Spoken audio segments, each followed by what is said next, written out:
मैं तो उल्टा आपके माध्यम से एक चैलेंज भी रख रहा हूँ, ऑडियंस जो भी सुन रही है, अगर उनमें से कोई डॉक्टर है या नहीं भी डॉक्टर है, कि मैं 1 लाख रुपए दे दूंगा। 1 लाख रुपीज चैलेंज। एक ऐसी दवाई बता दो जिससे कोई भी एक बीमारी थोड़ी बहुत ठीक होती है, कोई भी कंट्रीब्यूशन होता है उस बीमारी को ठीक करने में। थोड़ा ज़्यादा टाइम लगता है, पर वो तो बैक टू नॉर्मल लाइफ हो जाते हैं कुछ टाइम बाद। हाँ, हमारी बॉडी जब भी हम बीमार पड़ते हैं और बॉडी फाइट्स बैक ऑलवेज। अच्छा। हाँ, जब भी मैं बीमार पड़ता हूँ, मैं तब मान लो मैं भगवान का पूजा करूँ और अल्टीमेटली ठीक हो जाऊँ, तो मुझे लगे भगवान ने ठीक कर दिया, लेकिन बॉडी इज वर्किंग। अच्छा। बॉडी तो काम कर रही है। या मैं कोई तावीज़ लगा लूँ और वेट करता रहूँ, बॉडी इम्यूनिटी का काम ही है। इम्यूनिटी तब एक्शन में आती है जब हम बीमार पड़ते हैं, अदरवाइज तो कोई काम नहीं है। तो immunity is fighting back, immunity ने ठीक कर दिया, क्रेडिट उस दवाई ने ले ली। और बाई चांस इंसान मर गया तो बोला कि भाई बीमारी से मर गया और बच गया तो डॉक्टर ने बचा लिया। तो जब टाइम ऑफ ईटिंग को करेंगे ना, even if you do this one rule, तो that will help in prevention of cancer. Why? Because जो भी चीज़ आप शाम के 6 बजे के बाद खाते हैं, सनसेट के बाद, दैट इज द थिंग जो कैंसर को फीड करते हैं। पैनिक, पेशेंट पैनिक करता है। Panic causes disease. पैनिक जो होता है वो अपने आप में गिना। So welcome to the Three Man Show. Thank you, धन्यवाद। So we have been chasing you since so long. So thank you so much for giving us your precious time, sir. नहीं, आगे से चेज नहीं करना पड़ेगा, मेरा number रख लो। कैसे हैं सर आप? बोले मैं बढ़िया हूँ, first class. I been waiting for you. Thank you so much. Thank you sir. हमें पता लगा जब आपका इतना बिजी शेड्यूल है, लेकिन फिर भी बहुत जल्दी हो गई चीज़ें, तो हमने रिसर्च तो आपको कोविड टाइम से जानते थे फॉर श्योर, लाइक 2017 से हम फॉलोइंग यू अप। और उसके बाद बहुत सारे वीडियोस और भी चीज़ों में जब हम रिसर्च कर रहे थे, we find a similar stuff. वहाँ पे एक हिम्स करके एक टॉपिक हमने हर जगह देखा। हाँ। तो और मैंने रिसेंटली विजिट भी किया। हिम्स का the full form hospital and institute of integrated medical science, right? Yes yes. तो लेकिन मैं जब वहां पे विजिट किया तो मेरा एक बहुत अलग एक्सपीरियंस था। The way people stay there, इतना क्लीनलीनेस। आप हिम्स का कॉन्सेप्ट एक बार हमारे ऑडियंस को अगर बताना चाहें। हाँ, हिम्स का मतलब है hospital institute of integrated medical sciences. मतलब हॉस्पिटल तो है ही वो, इंस्टीट्यूट भी है, ट्रेनिंग सेंटर। एक पेशेंट जब वहाँ पे आता है, ना केवल हम ये बोलते हैं कि आपको ये करना और ये नहीं करना, हम ये भी बताते हैं कि क्यों करना और क्यों नहीं करना है। पेशेंट जब आते हैं, उनके जो साथ में फैमिली मेम्बर भी कई बार रहते हैं, अक्सर रहते हैं, कोई ना कोई तो लेके आता ही है। We train them. अगर बोलते हैं खाना खाना तो उसको कैसे बनाना है, वी ट्रेन देम। ये डायग्नोस्टिक रिपोर्ट नहीं देखनी तो वो क्यों नहीं देखनी, what is scientific evidence, we train them. उनके क्वेरीज होते हैं, उनके क्वेश्चंस होते हैं। फॉर एग्जांपल, उनको बोलते हैं कैंसर का पेशेंट है तो don't go for the next chemotherapy, don't go for the next radiation, don't go for the next PET scan. तो वो पूछेंगे क्यों, तो वो क्यों वो पूछेंगे तो उसका जवाब, और जवाब एविडेंस के साथ हम जवाब देते हैं, बल्कि उनको किताबें भी देते हैं, उनको पोस्टर देते हैं according to their disease, to their queries. Means कि उस बीमारी के लिए वो दोबारा ना आए हमारे पास, वो खुद का डॉक्टर खुद बन जाए। तो दैट इज हिम्स, मतलब hospital and institute of integrated medicine. When I say integrated medicine, it's not allopathy, it's not ayurvedic, it is not just homeopathic, it is a combination of all science, patient centric, जिससे patient को जल्दी से आराम मिले बिना किसी नुकसान पहुंचाए। So the concept is of integration, right? हर जो पैथीज का बेस्ट ले लो और जिसमें आराम से रिलीफ मिल जाए, and then give it to the patient and train them. Okay, तो वहाँ ट्रेनिंग भी होती है? ट्रेनिंग होती है हर दिन। एजुकेटेड भी किया जाता है लोगों को, एजुकेट किया जाता है उनके, और सिंपल भाषा में, जैसे हम बातचीत कर रहे हैं, इतनी सिंपल भाषा में, क्योंकि हमें समझ आता है कि वो पेशेंट है, वो कोई डॉक्टर नहीं है, कोई एजुकेटेड भी नहीं हो सकता है, आम जनता है। तो कॉम्प्लेक्स चीज़ों को सिंपल भाषा में एविडेंस के साथ उनको समझाना। सर जैसे कि हम पर्सनली भी आपको इतने टाइम से फॉलो कर रहे हैं, कोविड के टाइम पे आपके जो भी सारे स्टेटमेंट्स थे काफ़ी बोल्ड थे, और जिसके आप प्रूफ्स वगैरह भी देते आए हैं लोगों को, मीडिया पर्सन्स को। तो नेक्स्ट ये पूछना चाह रहे थे अपनी ऑडियंस के लिए कि जितने आपके ट्रीटमेंट्स इतने इफेक्टिव हैं, बेनिफिशियल हैं, बट फिर भी अगर हम ग्राउंड रियलिटी देख पाएँ, बहुत से लोग हेजिटेट करते हैं इस ट्रीटमेंट को फॉलो करने के लिए, या ज़्यादातर फॉलो नहीं करना चाहते। उनके मन में क्वेश्चन रहता है इस ट्रीटमेंट से रिलेटेड। अभी भी मैक्सिमम अमाउंट ऑफ पॉपुलेशन या पेशेंट्स आप कह लो, हॉस्पिटल्स के ही लाइन में लगे हुए हैं, उन्हें ही फॉलो कर रहे हैं। उनका एक ऐसा बिलीव है कि हॉस्पिटल जाएंगे, किसी ओपीडी में जाएंगे, वो ज़्यादा बेटर है आपके ट्रीटमेंट को फॉलो करने से पहले। देखिए, आपने आखिरी जो सेंटेंस बोला, belief, it is all about the belief system, which is being created in last several years, rather several decades. हाँ जी। कि भाई ये पैटर्न होना चाहिए, तो इंसान बिलीव को फॉलो करता है, जो वो देखता आया है, लगता है कि यही सच है, इसके अलावा कुछ नहीं है। तो आप देखेंगे 99% people will not like to change their belief system जो बना हुआ है। हमारे प्राचीन काल से बहुत सारे हमारे धर्मों में बिलीफ सिस्टम बना है ना, तो उसी तरह से ये एक बिलीफ सिस्टम का खेल है जो लंबे समय तक बना हुआ है, इंस्पायर्ड ऑफ द फैक्ट कि उससे नुकसान हो रहा है, लेकिन that's how our brain works. हमारी एक बिलीफ पैटर्न बनी है बड़े सालों में, बचपन से अभी तक, उसको ब्रेक करना। जैसे मान लो मैं छिपकली से डरता हूँ तो डरता हूँ, अच्छा। Right, that is a belief system. वो किसी एक इंसिडेंट से बन गया मेरे दिमाग में, उसको ब्रेक करना is not impossible, but it takes time for many people. But कुछ लोग होते हैं कि वो एकदम से they want to try something new, वो खुले दिमाग के होते हैं, देखते हैं एक बार करके, कोशिश करते हैं। कोशिश करते हैं, इसके एविडेंस को देखते हैं। कुछ लोग एविडेंस देखना चाहते हैं, कुछ लोग कि बाकी लोग क्या भेड़ चाल, बाकी लोग क्या कर रहे हैं, ठीक है ना, हमें भी वही करना चाहिए। तो आप देखेंगे मासेस का मतलब ही ये भेड़ चाल, तो जो सभी कर रहे हैं हम वही करें, जो ज़्यादा दिखता है वही करें। अब हर जगह देखिए आपकी एलोपैथी की हॉस्पिटल्स हैं, तो लोगों में चॉइस भी क्या है, हर जगह तो आई एम नॉट देयर। हमारे हिंद भी 20 हैं। अब 23 जनवरी सुभाष चंद्र बोस जयंती आज ही का दिन, तो आज हम 500 क्लिनिक खोल रहे हैं पूरे देश भर में, 500 क्लिनिक्स। तो लेकिन 500 भी कितने होते हैं, हर शहर में एक एक होगा, उससे भी कम, जबकि शहर में हजारों हॉस्पिटल्स क्लिनिक्स हैं। सो हमें लोगों तक पहुंचना पड़ेगा, रीचेबिलिटी के अभाव से लोग हम तक नहीं पहुंच पाते। That is believe is a second thing, they don't want to change the pattern. And then the third and last thing is misleading information, जो एलोपैथिक लॉबी लगातार बोल रही है कि वैक्सीन लेना चाहिए, दवाइयाँ लेनी चाहिए, कैंसर में कीमोथेरेपी कराना चाहिए। जब एक रेपिटेशन, एक चीज़ को रिपीटेडली बोला जाए, तो human psychology is the person accept it as a truth. एक लाई को if you say 1000 time it appears to be true. So इन सब का कॉम्बिनेशन है why the people choose to go to allopathy even if they know there is another option. तो आपने बताया sir थोड़ी रीच की भी कमी है और कुछ लोग अपना माइंडसेट या बिलीफ नहीं चेंज करना चाहते। यस यस, रीच की तो कमी है ही। हाँ जी सर, ये जैसे आपने बताया 20 हॉस्पिटल्स हैं आपके एम्स के। मेरे को ऐसा लगता है आपका नॉर्थ में थोड़ा सा जो होल्ड है वो साउथ के मुकाबले थोड़ा सा ज़्यादा है। साउथ में है एग्जिस्टेंस हिम्स का ज़्यादा। साउथ में हमारा हिम्स नहीं है, लेकिन साउथ में अभी जो मैं बोल रहा हूँ 500 clinic, many of them will be in the south also. 23rd को। हाँ, 23rd आज ही के लिए। तो हाँ, लेकिन इम्पॉर्टेंट बात यह है कि we want to make the people their own doctor. अच्छा। क्योंकि हम कितने लोगों तक पहुंचेंगे, 140 करोड़ की आबादी है, हम अकेले कितने। हम अगर लोगों को डॉक्टर बना देते हैं तो they themselves will be independent of me, अच्छा, है ना, तो वो भी 100 लोगों को ठीक कर रहे होंगे। डिपेंडेंसी नहीं रहेगी। डिपेंडेंसी नहीं रहनी चाहिए। अच्छा। आप देखिए कोई भी एनिमल है, बीमार पड़ता है हॉस्पिटल थोड़ा जाता है। हाँ। शेर बीमार पड़ता है तो वो घास खाने लगता है, ठीक हो जाता है। आप पेट्स हैं बीमार पड़ते हैं तो जाके धरती पे लौटते हैं, दे वो वॉमिट करते हैं, they are cured.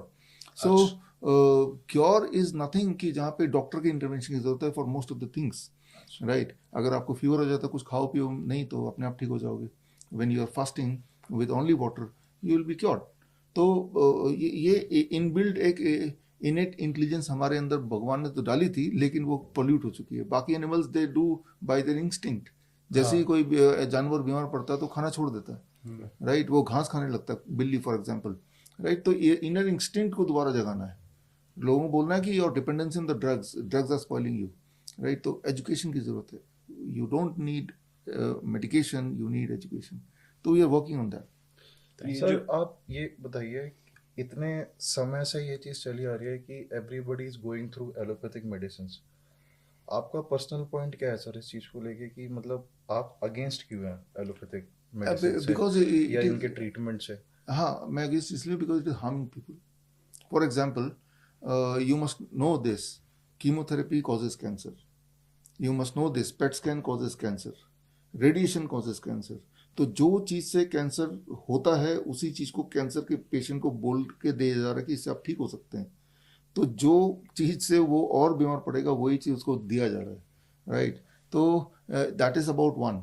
Okay. Similarly आपने देखा भी सबने वैक्सीन लगाया, मैंने तो पहले ही बोल दिया 2020 में, and now people are dying, right. खड़े खड़े बैठे बैठे लोग मर ही रहे हैं, हार्ट अटैक हो रहे हैं, कार्डियक अरेस्ट हो रहा है, और सारे सबूत अब धरातल पे आ ही चुके हैं। आई टोल्ड अबाउट 2020 जब तो वैक्सीन आई नहीं थी।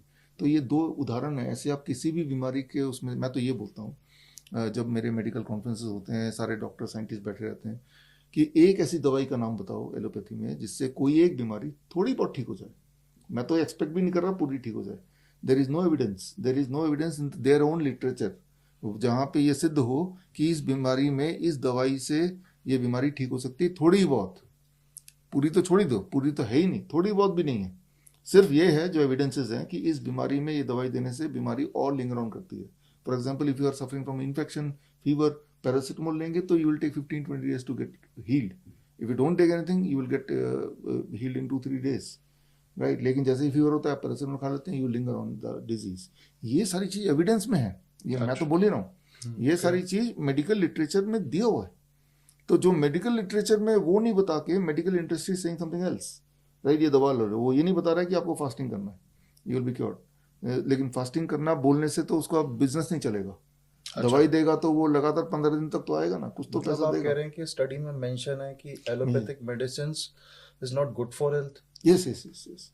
मैं तो उल्टा आपके माध्यम से एक चैलेंज भी रख रहा हूँ, ऑडियंस जो भी सुन रही है, अगर उनमें से कोई डॉक्टर है या नहीं भी डॉक्टर है, कि मैं 1 लाख रुपए दे दूंगा, 1 लाख रुपीज चैलेंज। एक ऐसी दवाई बता दो जिससे कोई भी एक बीमारी थोड़ी बहुत ठीक होती हो, कोई भी कंट्रीब्यूशन होता है उस बीमारी को ठीक करने में, कोई भी एटलीस्ट इम्प्रूवमेंट हो जाए, कोई भी, in comparison to not taking the medicine.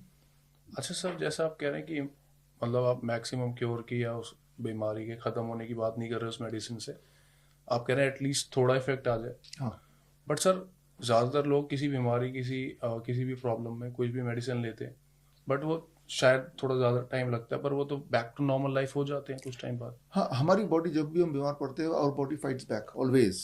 अच्छा। हाँ, जब भी मैं बीमार पड़ता हूँ, मैं तब मान लो मैं भगवान का पूजा करूँ और अल्टीमेटली ठीक हो जाऊँ तो मुझे लगेगा भगवान ने ठीक कर दिया, लेकिन बॉडी इज वर्किंग। अच्छा। बॉडी तो काम कर रही है। या मैं कोई ताबीज लगा लूँ और वेट करता रहूँ, बॉडी इम्यूनिटी का काम ही है। इम्यूनिटी तब एक्शन में आती है जब हम बीमार पड़ते हैं, अदरवाइज तो कोई काम नहीं है। तो immunity is fighting back, immunity ने ठीक कर दिया, क्रेडिट उस दवाई ने ले लिए। और बाई चांस इंसान मर गया तो बोला कि भाई बीमारी से मर गया, और बच गया तो डॉक्टर ने बचा लिया।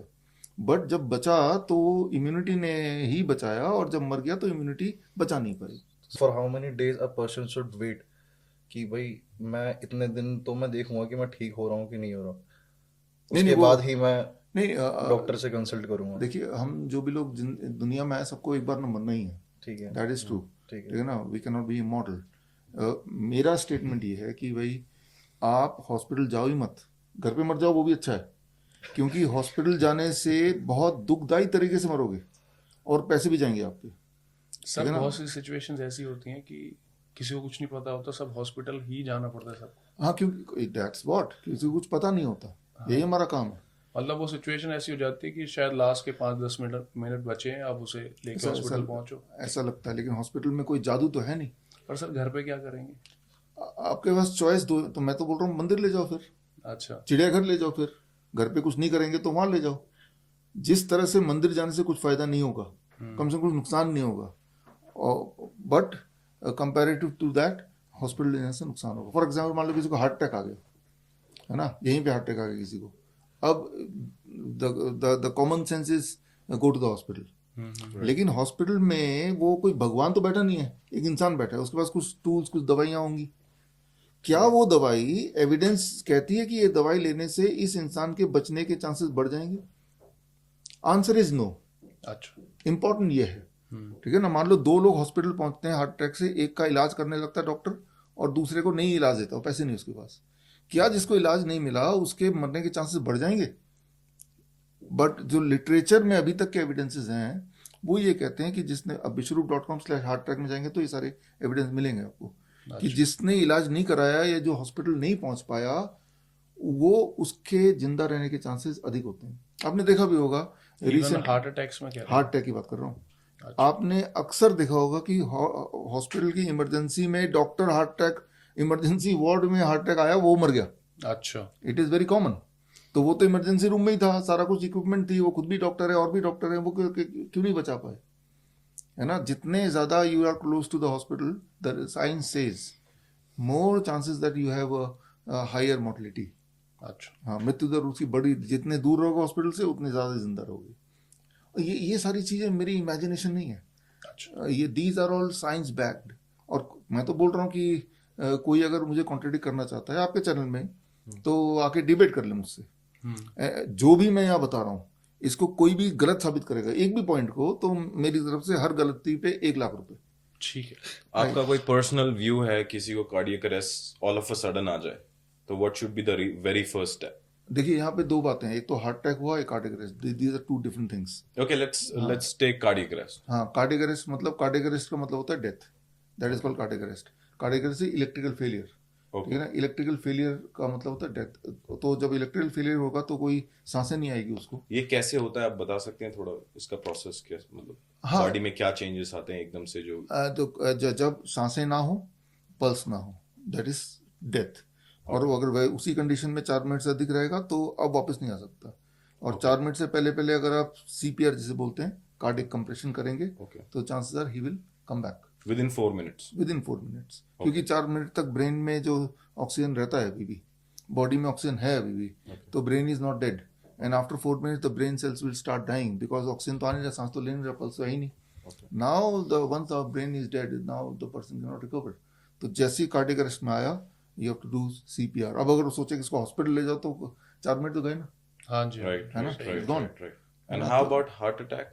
Heart attack is angina basically. Heart attack का मतलब होता है चेस्ट पेन ऐसे कर रहा है वो बंदा, ऐसे गिर गया वो। ओके। तो अभी वो जिंदा है, सांसें ले रहा है, चाहे वो बेहोश हो गया हो या गिर गया हो, लेकिन जिंदा है, दैट इज हार्ट अटैक। तो हार्ट अटैक में रिलीफ कैसे दे सकते हैं? जब हम ब्लड वेसल को डायलेट कर देंगे, ब्लड वेसल डायलेट होगा, ब्लड ज़्यादा जाएगा हार्ट में। वो कैसे करेंगे? हम करते हैं अपने हॉस्पिटल में, एक बकेट ले लेते हैं, हमारे हॉस्पिटल में कई जगह बकेट रखे हुए गर्म पानी का, दोनों पैर को गर्म पानी के बकेट में डाल दिया जैसे मैं बैठा हूँ, और पेशेंट अगर लेटा भी है तो पैर डाल दिया लेटा हुआ वो। तो गर्म पानी जब ये this called second heart, right, medically carbs. तो ये जैसे एक्टिवेट होगा, blood vessel will dilate, circulation will increase, the patient symptom will reduce. तो ये सिंपल स्ट्रेटजी है, ये करना होता है 20 मिनट। अब अगर उतने में वो ना करके बोलेंगे चलो जी हॉस्पिटल ले चलता हूँ, जो सब प्राइम टाइम था उसका, जब वो बचाया जा सकता था, वो तो गया, है ना। तो this is all evidence based. हम तो करते हैं 42 डिग्री सेल्सियस पानी में दोनों पैर रख देंगे, तो अगर वो होश में है तो साथ में अदरक देते हैं, अदरक खाने को। जैसे जैसे अदरक चबाता है आंसू आते हैं, जैसे जैसे आंसू आएंगे सिम्टमेटिक रिलीफ मिलता रहेगा। So this is very simple strategy. और आजकल डॉक्टर्स काफी बोलते हैं कि you have to keep 2 or 3 medicine का एक कॉम्बिनेशन आता है जो आपको रखनी चाहिए अपने पास हमेशा। डॉक्टर को बोलिए कि ये आपने बोला तो ये कहाँ से आपको मिला? ये कोई नुस्खा तो है नहीं बाबा जी ने दे दिया, कोई ना कोई साइंस होगा, कहीं ना कहीं पढ़ा होगा आपने, वो एविडेंस दिखाओ। क्योंकि ये एलोपैथी को तो एविडेंस बेस्ड साइंस बोलते हैं ना, राइट। तो एविडेंस होगा तभी, क्योंकि उनके सपने में तो आया नहीं होगा, उन्होंने कहीं से पढ़ा होगा, तो कहीं पे सब साबित हुआ होगा, ठीक है ना, तो वो दिखाओ, सोर्स ऑफ नॉलेज। हाँ, जैसे मैं जो बोल रहा हूँ 42 डिग्री, इसके एविडेंसेस हैं मेरे पास। मेरी किताब है हेल्प, ठीक है ना, वो किताब में सारे मेडिकल लिटरेचर के एविडेंसेस हैं, जो भी मैं बोल रहा हूँ उसके एविडेंसेस मेरे 35 किताबों में हैं, है ना। तो जब डॉक्टर बोले ये करो तो उसी से समय पूछना चाहिए, या मैं भी बोलूँ ये करो तो मुझसे पूछिए कि इसके एविडेंस दिखाओ, राइट। तो मैं तो साथ साथ एविडेंस दे भी रहा हूँ आपको। और वो पुड़िया क्या है कि उनको लगता है कि भाई जिस तरह से एक बाबा जी आते हैं कि ये ताबीज बांध लो, आपको पता है, मुझे पता है ताबीज कुछ नहीं करेगा, लेकिन ताबीज एक चीज करेगा, जितनी बार ताबीज को देखूंगा बाबा जी याद आएंगे, विश्वास, बाबा जी याद आएंगे, बाबा जी ने दिया था, बाबा जी ने दिया था, जो भी कुछ अच्छा हो रहा है बाबा जी ने किया है, अगली बार बाबा जी जो आएंगे तो दान दक्षिणा मैं ज्यादा दूंगा, है ना। तो बाबा जी ने एक खूंटा बांध दिया यहाँ पे, ताकि वो पुड़िया डाल दिया, तो ताकि साइकोलॉजिकली कि मेरे पास कुछ बचाव है। दैट इज हाउ द, मतलब जो बाबा जी काम करते हैं सड़क पे, वही डॉक्टर काम कर रहे हैं अपने कैबिन में बैठ के।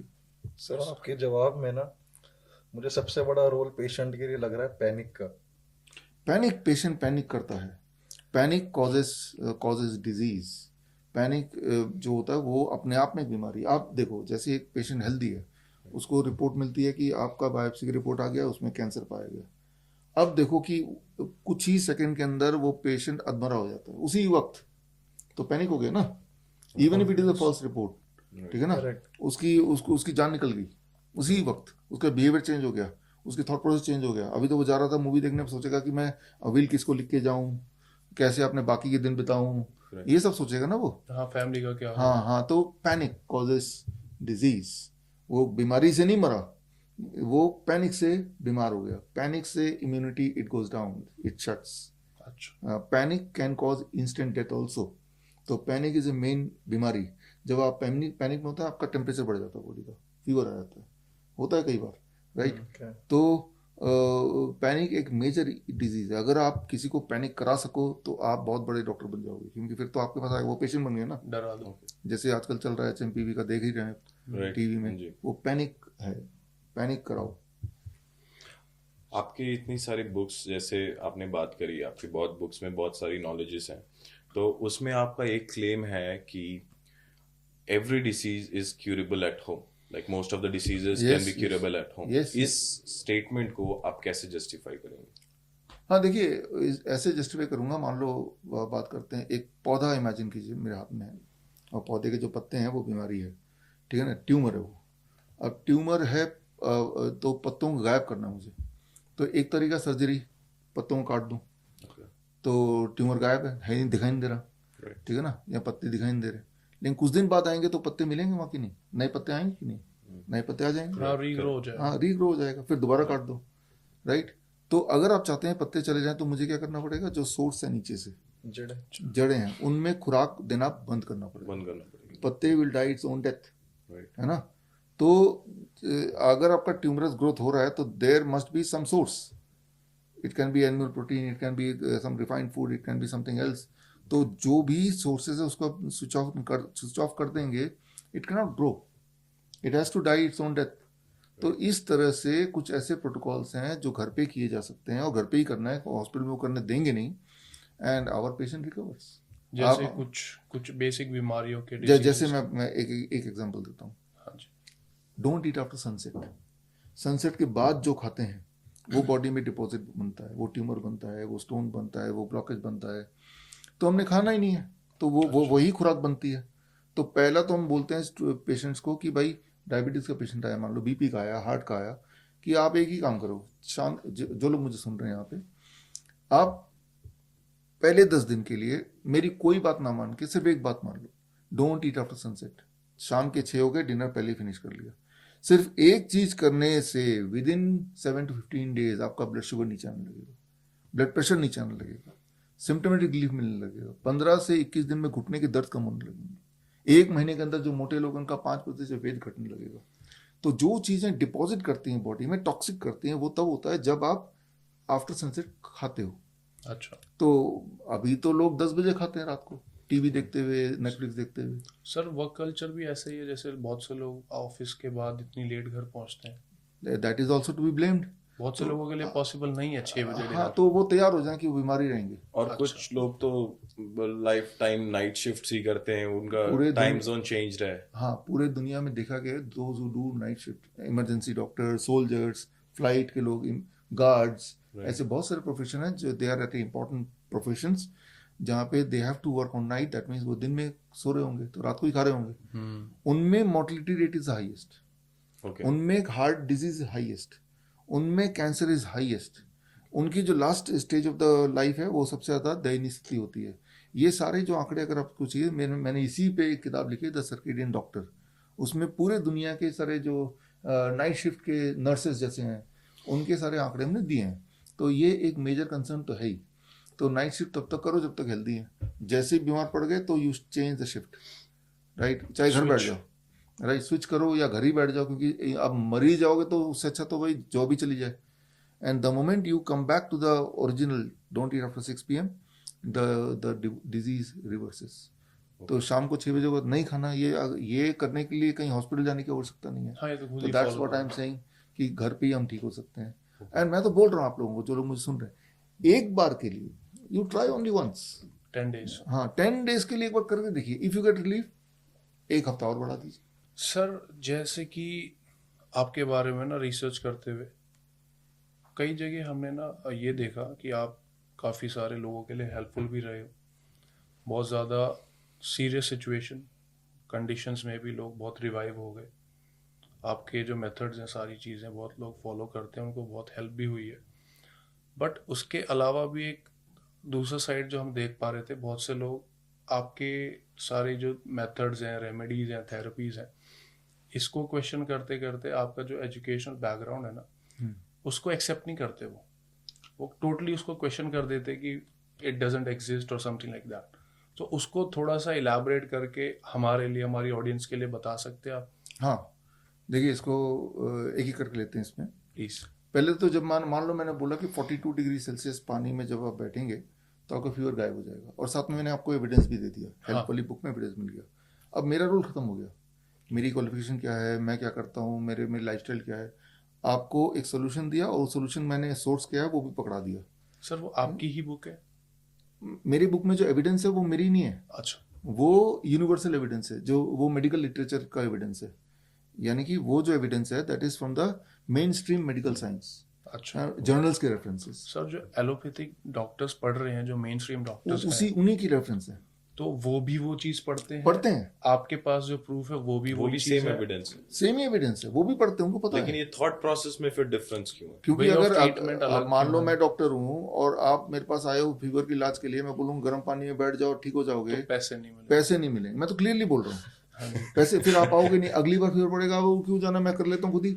फिर ये वाली बात हो गई, आप लोगों को खुद डॉक्टर बनाना चाहते हैं, वो पेशेंट बनाना चाहते हैं ताकि वो रेगुलर चलता रहे। मैं तो बोल रहा हूँ आपके चैनल से आप खुद भी क्वेश्चन कीजिए कि आप खुद भी, जो लोग मुझे सुन रहे हैं, कई लोगों ने आपके कमेंट बॉक्स में आ जाएगा, हाँ। हजारों लोगों ने करके देखा है और वो कभी डॉक्टर पास जाते नहीं, पता है अभी अभी ठीक हो जाना है। अच्छा। 42 डिग्री सेल्सियस बैठेंगे, आधे घंटे में फिर गायब हो जाना है। तो अगर मैं डॉक्टर हूँ और मुझे पैसा कमाना है तो आई लूज पेशेंट्स। एक ही बार आएगा पेशेंट, वो भी पैसा नहीं देगा, भाई आपने दवा तो दी नहीं, पैसे किस बात के लिए, चलो 50 रुपए पकड़ो, बाकी तो मुझे ही करना है घर पे, है ना। तो जो जो चीजें मैं बोल रहा हूँ वो सारा धरातल पे ऑलरेडी है मेडिकल लिटरेचर में, मैंने कुछ इन्वेंट नहीं किया। ठीक है। मैं तो उसको सिंपल करके लोगों तक पहुंचा रहा हूँ।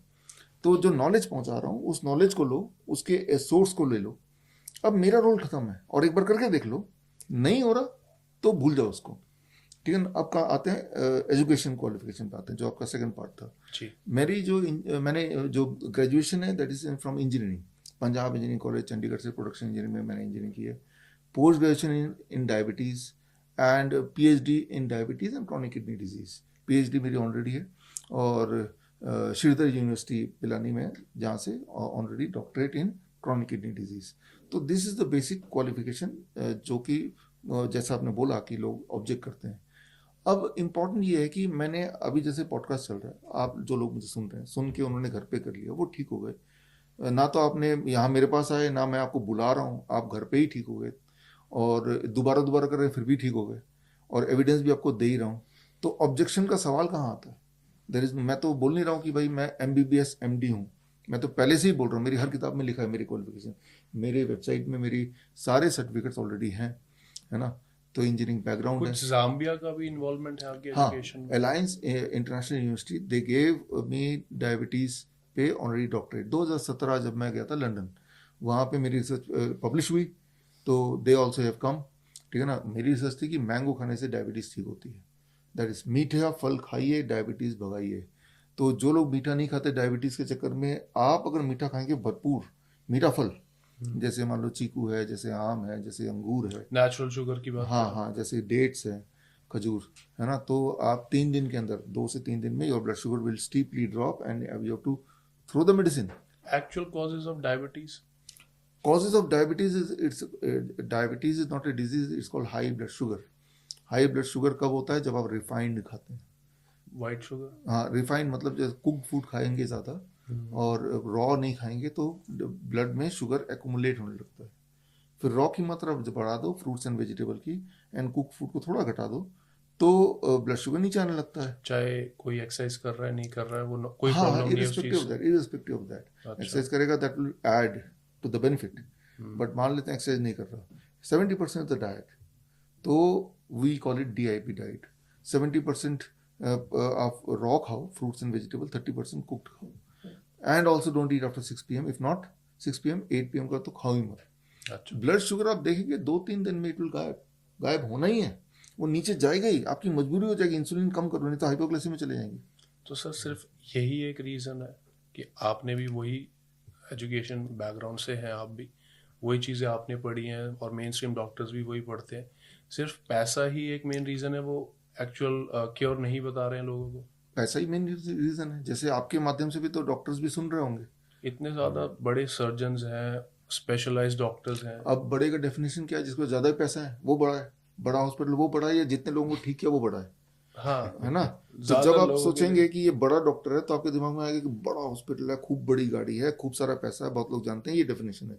बट उस सर्जन से पूछो कितने लोगों को ठीक किया आपने।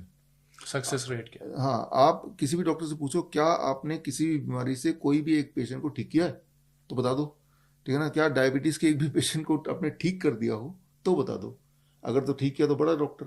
अच्छा, हमारे तो हजारों पेशेंट्स हैं, 10,000 पेशेंट की टेस्टिमोनियल, वीडियो टेस्टिमोनियल आप काल.tv में जाएंगे तो 10,000 पेशेंट्स वीडियो टेस्ट। सारे लोग वीडियो टेस्टिमोनियल देते नहीं है। अमंग द पीपल जिन्होंने अपनी मर्जी से दिया वो 10,000 लोग हैं।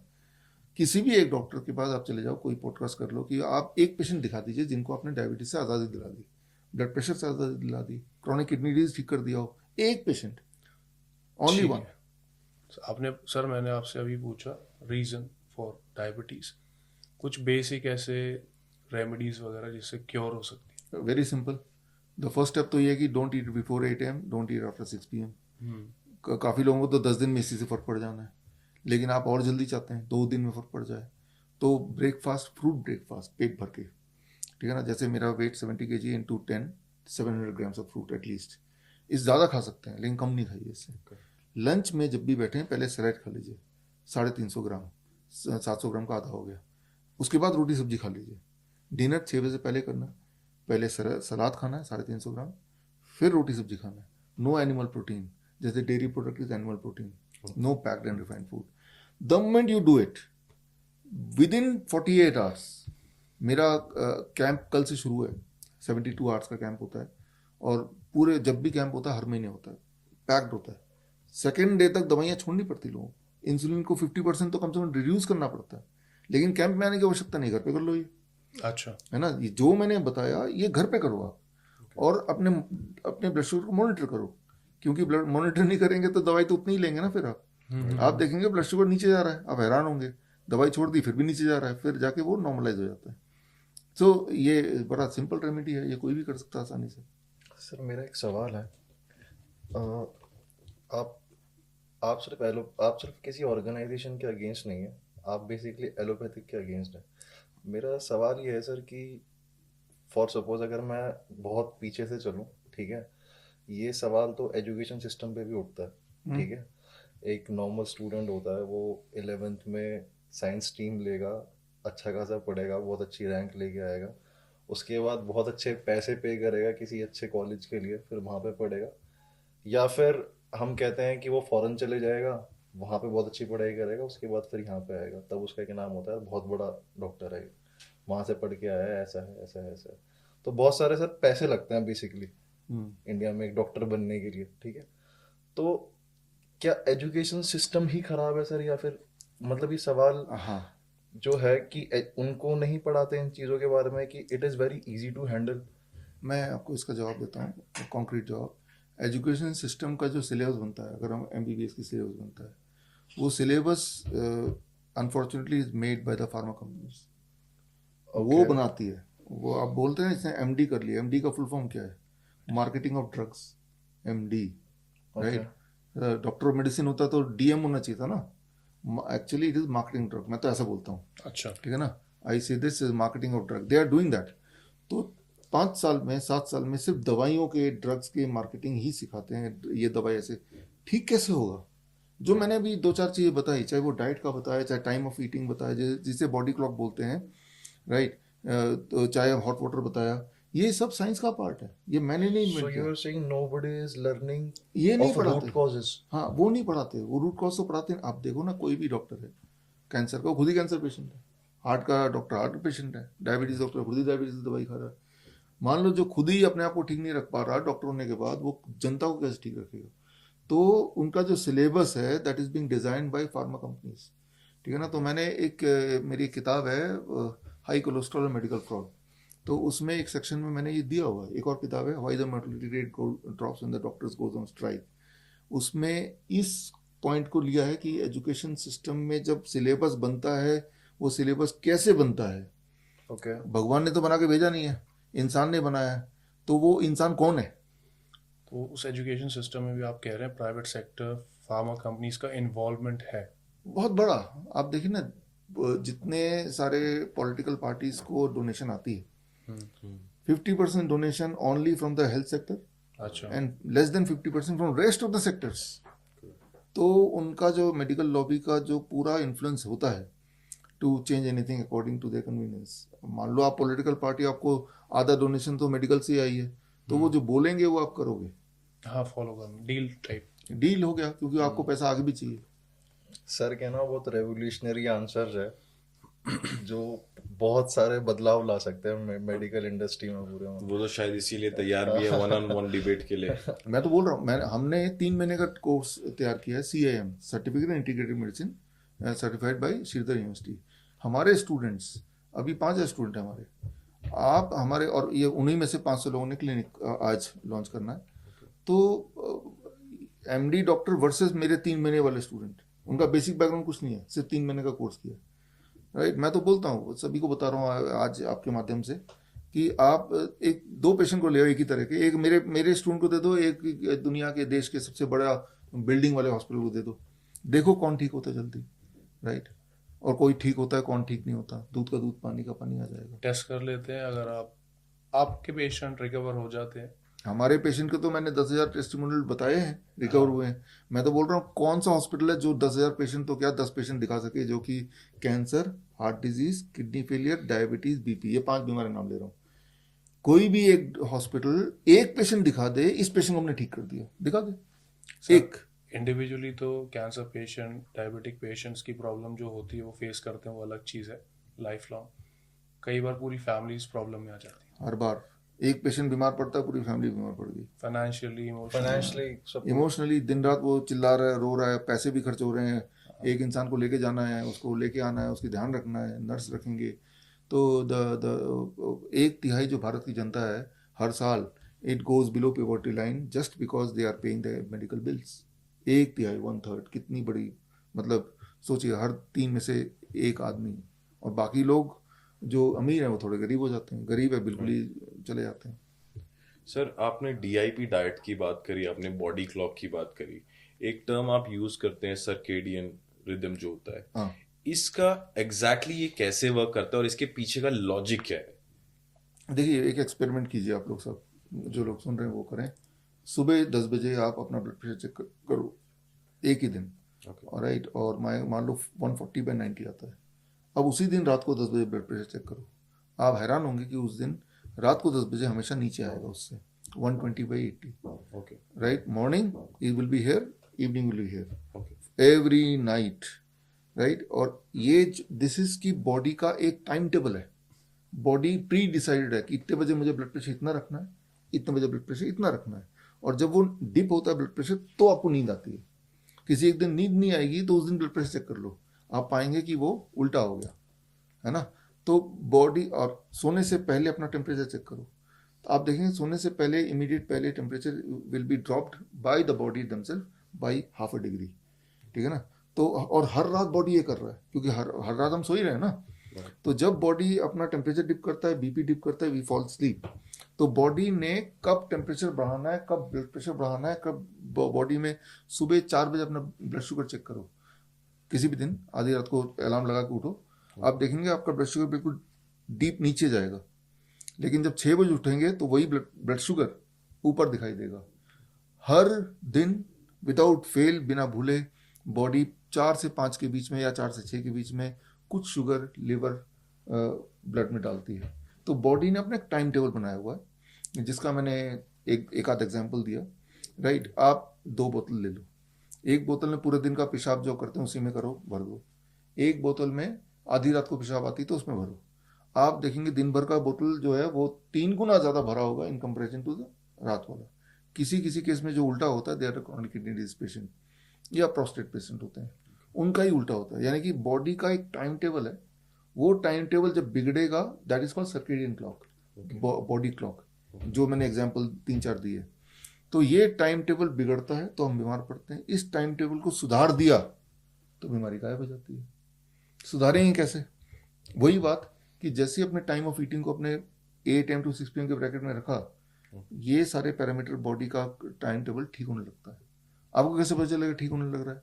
आपका BP नीचे आएगा, शुगर नीचे आएगा, पेन कम हो जाएगा, बॉडी वेट कम हो जाएगा, लाइट फील करेंगे, नींद आने लगेगी. नहीं तो यानी कि आप ठीक हो रहे हैं. तो सर्केडियन क्लॉक को ठीक करना इम्पोर्टेंट, 2017 का नोबेल प्राइज विनिंग साइंस है ये, ठीक है ना। तो ये मेरे मन की बात नहीं है, ये साइंस की बात है।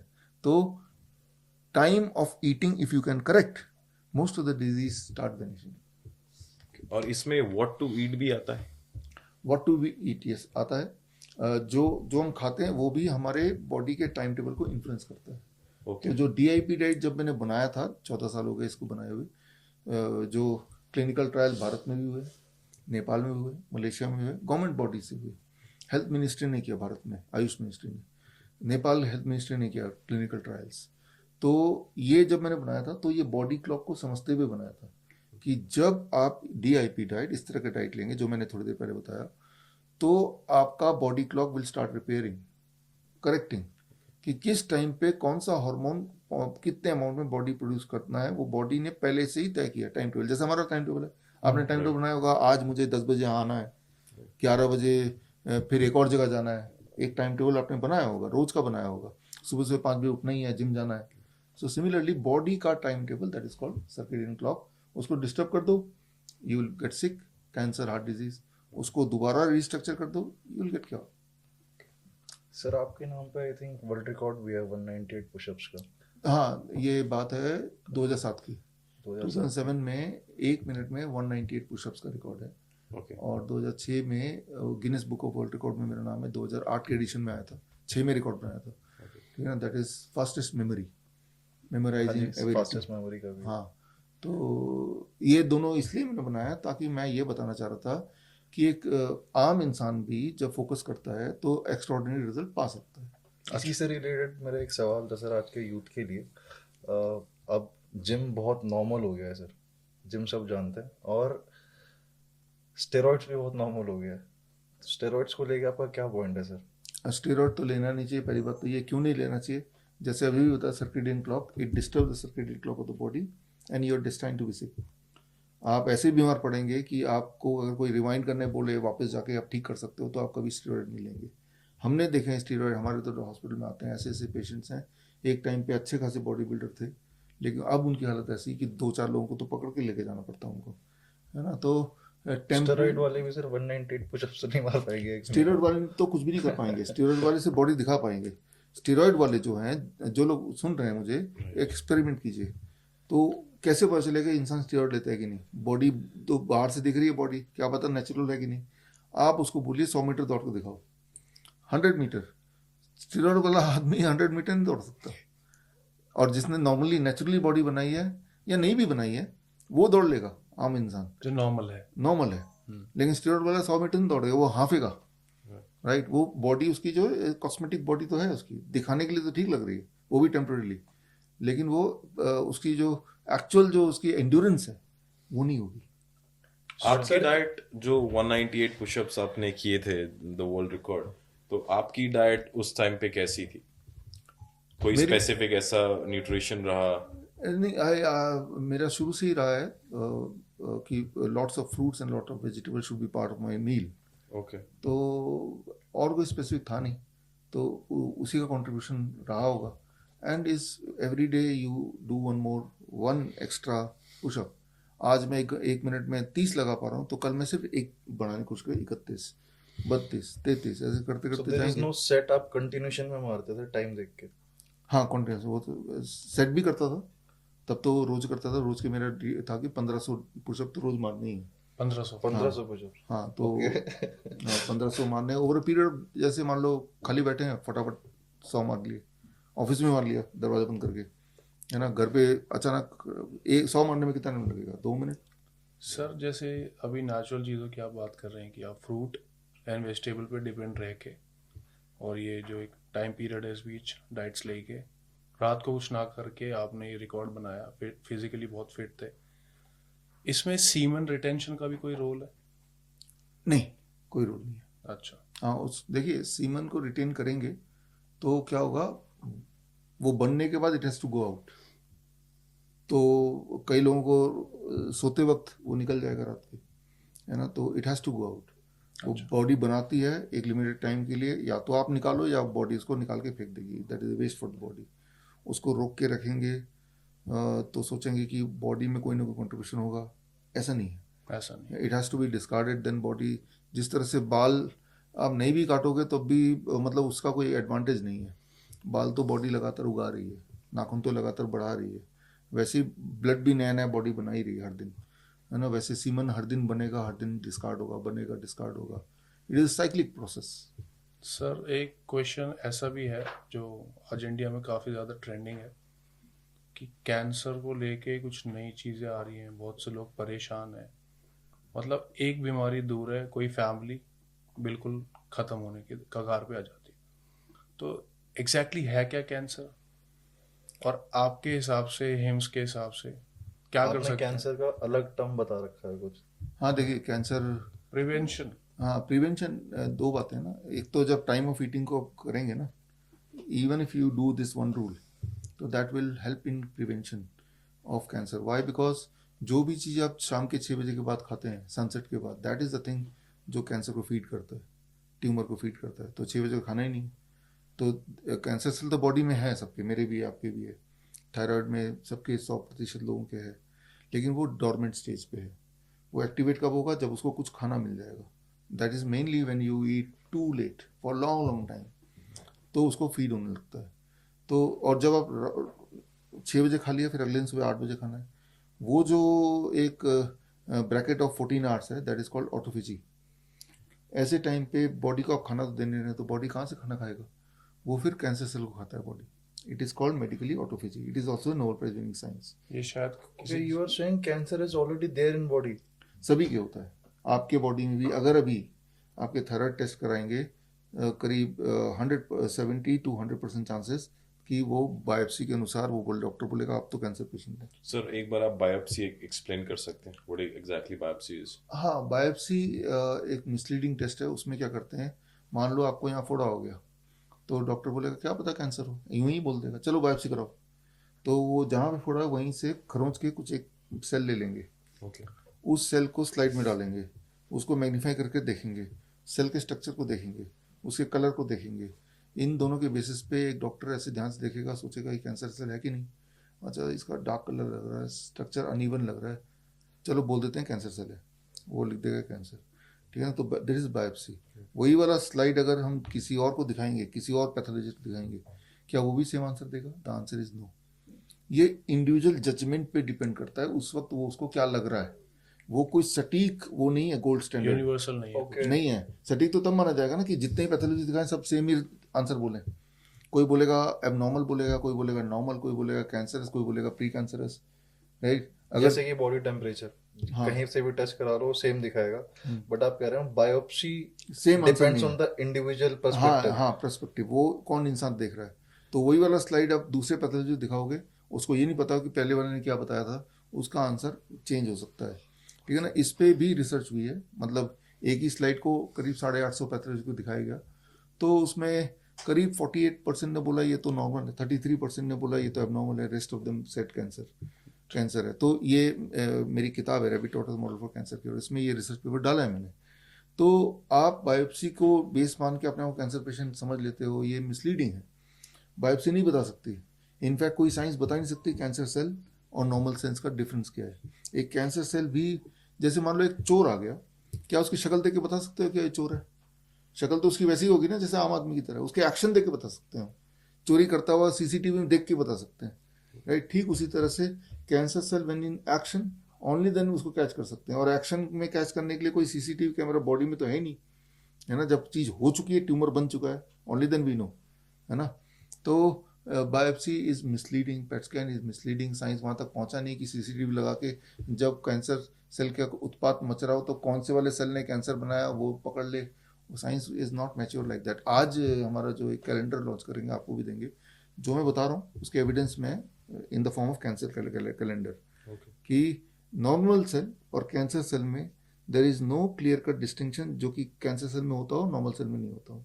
ठीक उसी प्रकार जिस प्रकार एक चोर को अगर आप खड़ा कर देंगे और एक अच्छे आदमी को खड़ा कर देंगे, उसकी शक्ल देख के आप नहीं बता सकते कि क्लियरली ये हर चोर की मूछें होंगी नहीं बोल सकते ना। हाँ, चोर की मूछें भी हो सकती हैं, पर या हर चोर की नहीं। हाँ, नहीं भी हो सकती। जैसे आप रेलवे स्टेशन जाके ये बोल सकते हो कि कुली है तो लाल शर्ट ही होगा, कोई ऐसा भी हो सकता है जो लाल शर्ट पहने कुली नहीं भी है, है ना, तो कोई क्लियर कट डिस्टिंक्शन नहीं है। जैसे कुली का तो फिर भी है कि एक बैज होगा, उसको देख लो।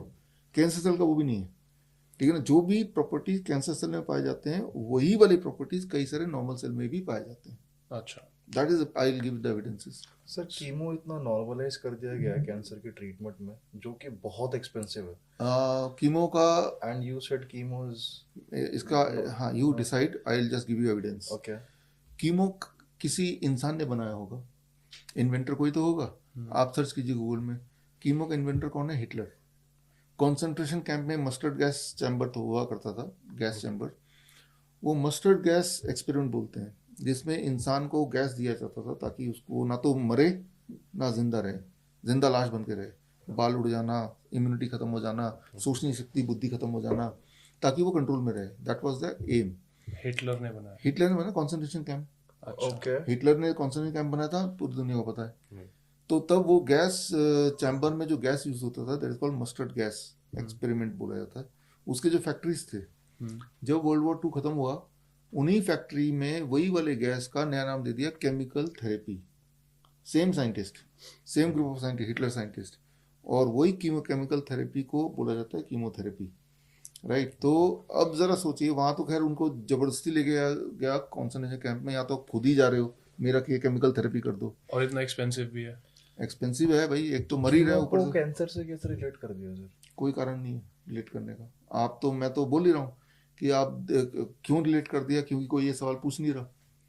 कोई रिलेशन नहीं है। Chemotherapy is cancer causing agent, है ना। कीमोथेरेपी, जब एक इंसान से मिलो आप कि मैं कीमोथेरेपी कराने जा रहा हूँ, तो हेल्दी दिखेगा। जब वो आ जाएगा, अब देखो उसको, वो बिल्कुल ही पस्त दिखेगा, राइट। जितनी बार कीमोथेरेपी करेगा वो डिटेरियोरेट होता जा रहा है। A time will come when he will die, right. लेकिन जब मरेगा तो ये नहीं बोलेगा कीमोथेरेपी से मर गया, बोलेगा कैंसर से मर गया। तो सर गवर्नमेंट कुछ रेगुलेट नहीं करती इस चीज़ को? गवर्नमेंट तो इसी का पार्ट है ना। अच्छा, गवर्नमेंट हेल्थ मिनिस्ट्री इसी का पार्ट है, उनको इसी से पैसा मिल रहा है, फंडेड है। लेकिन मैं तो ये बोल रहा हूँ ना कि if I am wrong, contradict me, proof. और इफ आई एम रॉन्ग तो मेरे ऊपर केस कर दो, पुलिस में कंप्लेन कर दो, ठीक है ना। क्यों नहीं करेंगे? करेंगे किसी और तरीके से, राइट, लेकिन इस मुद्दे पे नहीं करेंगे। अच्छा, है ना, इस मुद्दे पे नहीं करेंगे, क्योंकि इस मुद्दे पे करने से तो पोल खुल जाएगी, because they have to show the evidences, है ना, कि उनके फेवर के एविडेंसेस वो तो है ही नहीं। आप कह रहे हैं कीमो कोई रेलेवेंस ही नहीं है कैंसर में? यही रेलेवेंस है, कीमोथेरेपी कैंसर प्रोड्यूस करता है। ये रेलेवेंस तो है। आपको कैंसर है, आ जाओ और बढ़ा देते। हाँ, इसके एविडेंस के लिए आज ही के दिन हम रिलीज कर रहे हैं the cancer calendar, I will give you, thank you. Right. उसमें जो मैं बता रहा हूँ एक एक एविडेंस है, that can be cross check by anybody. Sir और सर ये इतना एक्सपेंसिव क्यों होता है कीमो? हाँ, क्योंकि जल्दी अमीर बनना चाहते हैं लोग। जब आप किसी को डरा दोगे ना, तो उसको लूटना आसान है। अगर उसको डरा दिया मर सकते हो, तो बोलेगा घर ले, बाहर ले, मैं जमीन बेचता हूँ, लोन लेता हूँ, मुझे बचा लो, जिंदा रहना है। जिंदा रहना है। ये जो डर का व्यापार है, तो ये लूटने का है। ये इतने महंगे थोड़ी ना। पहली बात तो ये वेस्ट है, डेंजरस था ही, but it is not that expensive, right. उसका जो एक्चुअल उसका होगा 1/100 ऑफ इट, जो भी मैन्युफैक्चरिंग कॉस्ट है, अच्छा, राइट। लेकिन अब कोई भी कॉस्ट रख दो, क्योंकि अल्टीमेटली तो इरादा लूटना ही है। मैन्युफैक्चरिंग कॉस्ट का 100 प्रॉफिट है। वन मिनिमम बोल रहा हूँ। उसके अगर उसमें जाएंगे हम बाइफरकेशन में, तो एक अलग टॉपिक हो जाता है वो। अच्छा, हाँ, बट उसमें नहीं जाएंगे हम। तो इट इज़, आप देखो ना, जेनरिक दवाई ले लो और उसी का ब्रांडेड ले लो, पता चल जाएगा। काफी डिफरेंस सही हाँ, है। उसी से पता चल जाएगा। किसी भी दुकान में जाके पूछ के देख लो। सर कैंसर के क्योर से रिलेटेड आपने एक जो चीज़ बताई कि एक प्रॉपर विंडो टाइम पीरियड में खाना खा सकते हैं, और कोई रेमेडीज वगैरह? और कोई, मान लो कोई कैंसर, पहली बात तो कैसे पता चलेगा? बायोप्सी से तो पता चलेगा नहीं। हाँ, आप बता रहे हैं, हाँ, पता तो पता कैसे चलेगा। चलेगा? पहली बात तो यहीं से शुरू होती है। हीमोग्लोबिन उस पेशेंट का स्टीपली डाउन होगा, अच्छा, 1, ठीक है ना। सेकेंड, वो पेशेंट एकदम से वेट रिड्यूस होगा, 10 kg वेट रिड्यूस होगा एक महीने में। सेकेंड, थर्ड, एक्सट्रीम पेन में भी होगा। फोर्थ, वीकनेस एक्सट्रीम में होगा, ठीक है ना। तो ये चारों सिम्टम अगर हैं साथ साथ, या ट्यूमरस ग्रोथ दिखेगा, या कोई अगर जख्म हो गया तो हील नहीं हो रहा, बढ़ता जा रहा उल्टा, तो यानी कि इसके बॉडी में कैंसर एक्टिविटी हो गया। तो दैट इज द ये ट्रूथ। सारी चीजें एक साथ हो रही है इसमें 2-3 चीजें एक साथ हो रही जो है। आपने चीजें बताई, हर चीज का एक अलग बीमारी का नाम है इसमें। अगर वेट रिड्यूस हो रहा है तो उसको थायराइड का नाम दे दिया जाएगा। वो दे दिया जाएगा, लेकिन ये कि सारी बीमारियों में 2-3 अगर एक साथ हो रही हो हाँ, तो आप वही। बोल सकते हैं कि बॉडी में कैंसर एक्टिविटी हो रही है, Okay. ठीक है ना। तो अब मान लो उसको पेन है, तो पेन का इंतजाम करना पड़ेगा उसके लिए। In addition to what I said, hot water immersion. हमारे हॉस्पिटल जाएंगे तो देखेंगे गर्म पानी के टब में यहाँ तक पेशेंट को बिठाते हैं 1 घंटे के लिए, 40 डिग्री टेम्परेचर में। पेन रिड्यूस होता है, ट्यूमरस ग्रोथ रिड्यूस होती है, उसकी एनर्जी लेवल बढ़ने लगती है, तो उसका हीमोग्लोबिन धीरे धीरे over a period of some time बढ़ने लगता है। यानी कि जो उसके क्लासिक सिम्टम्स हैं उनको ख़त्म करने की कोशिश करते हैं। तो hot water immersion plus diet plus window of eating, ये 3 plus sunlight and plus 0 volt धरती पे को टच करना। When you touch the ground, तो आपके धरती से लिटरली, ये जो इंजीनियर्स है वो समझते हैं इस बात को, इलेक्ट्रॉन बॉडी में आता है, वोल्ट मीटर से चेक कर सकते हैं उसको। That electron are anti cancerous, वो कैंसर एक्टिविटी को, इन्फ्लेमेशन को ख़त्म करती है। अच्छा, तो ये बिंदु हैं, diet, time of eating, hot water immersion, 0 volt, मतलब वोल्टेज को 0 कर दो बॉडी को। बॉडी की वोल्टेज अभी 0 नहीं है हमारी, क्योंकि हम इन EMS से घिरे ही हैं, इलेक्ट्रोमैग्नेटिक फील्ड, ऊपर से हम धरती के टच में नहीं है। आप जब बाहर निकलेंगे जूते उतार के जैसे ही धरती में छुएंगे, तो with in 10 second your body voltage will become 0। Volt meter से चेक कर सकते हैं, है ना। तो जब 0 होती है, immunity is at the highest peak, और इम्यूनिटी हाईएस्ट होगी तो कैंसर ठीक होगा। सर ये तो फिर जो मेजर क्रॉनिक डिसीज हैं जो क्यूरेबल नहीं है, उनमें मोस्टली में तो जैसे if you talk about HIV, उसमें भी आपके वुंड्स जो है वो जल्दी हील नहीं होते, you have a sudden weight loss. तो ये ऑलमोस्ट कैंसर में भी सेम है, इसमें भी सेम है। ऑल टुगेदर एक नया टॉपिक है ये, लेकिन फिर भी बता दूं, HIV AIDS the greatest lie of 21st century, ये मेरी किताब है, 2018 में लिखी थी मैंने। और तब 7 अप्रैल मुझे याद है, वर्ल्ड हेल्थ डे था उस दिन, मैंने अनाउंस किया था कि HIV it is not a disease, first of all, ना ही HIV वायरस होता है ना डिजीज़ होती है। तो अगर किसी को लगता है, किसी डॉक्टर को या मेडिकल फ्रेटर्निटी को HIV कोई बीमारी है, तो आई टेक द चैलेंज, कोई भी HIV पेशेंट लाओ, आपके हिसाब से जो HIV पेशेंट है उसका ब्लड निकाल के मेरे बॉडी में डाल दो, मुझे भी HIV हो जाना चाहिए फिर तो टेक्निकली, ठीक है ना। वो चैलेंज आज भी एग्जिस्ट करता है, और आज भी आपके माध्यम से फिर बोल रहा हूँ, याद दिला रहा हूँ कि अगर आपको लगता है कि HIV एड्स है, तो मैं चैलेंज लेता हूँ कि HIV की पेशेंट का blood you put in my body, ठीक है ना। मुझे पता है कुछ HIV है ही नहीं, तो मुझे डरने की जरूरत नहीं बताया है। गया मॉस्किटो के थ्रू भी हो जाता है, बताया गया है, सबूत तो नहीं है। अगर HIV है तो सबूत तो कुछ होगा, किसी ने HIV को देखा होगा, कोई उसका आइसोलेट किया होगा सेल्स को, HIV के वायरस को, तो आइसोलेट किया होगा तो उसका स्ट्रक्चर होगा। मेडिकल लिटरेचर में कहाँ है? अगर है तो दिखा दो, है ही नहीं। बोल्ड स्टेटमेंट है सर। हाँ, है ही नहीं। तो एक चीज जो जिस तरह से बचपन में नहीं बोलते मम्मी डैडी, खाना खा ले भूत आ जाएगा, है ही नहीं भूत, वो तो अब समझ आया वो भूत आ जाएगा, वो डराते थे। अगर किसी दिन पूछ ले कि भाई दिखाओ भूत, लेकिन पता है कि हम वो बच्चे पूछेंगे नहीं, इसी का एडवांटेज है, पता है कोई पूछेगा नहीं। इस टॉक शो के बाद भी जो लोग मुझे सुन रहे हैं, डॉक्टर से पूछेगा नहीं कि भाई एक आदमी बोल रहा था कि HIV एड्स होता नहीं है और आप बोल रहे हैं होता है, तो कोई सबूत दिखा दो, पूछेगा कोई नहीं।